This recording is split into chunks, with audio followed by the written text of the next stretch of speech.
Hello guys and welcome back to the channel. In this video, I'm going to show you how you can fix something went wrong in YouTube on iPhone. So let's get started. So the first thing that you gotta do is open your settings and then you gotta turn on airplane mode, wait for a few seconds and then turn it off.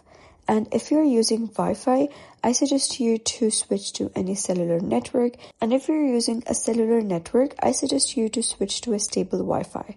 And that will solve your issue. If that doesn't solve your issue, you can click on General, scroll down, click on iPhone Storage, and then here you gotta search for YouTube in the list. After that, you gotta click on Offload App, which will free up storage used by the app, but keep its documents and data. Click on Offload App again, and once done, you'll be able to see Reinstall App button. Click on it and it will begin reinstalling. And if that doesn't solve your issue as well, you can simply turn off the background applications running.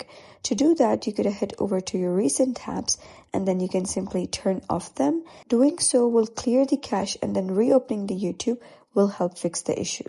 If that doesn't solve the problem either, you can head over to Settings, scroll down and click on General. Over here, scroll down to the bottom, click on Transfer or Reset iPhone, and then you gotta click on Reset. Here you're going to click on Reset Network Settings, type down your passcode, and that will basically reset all your network settings. You can simply type down the password of your Wi-Fi once again, and now this time when you open YouTube, you'll be able to see that the error has gone. And that is basically how you can fix something went wrong in YouTube on iPhone. So if you found this guide helpful, give it a thumbs up and don't forget to subscribe for more helpful tutorials. I'll see you in the next video.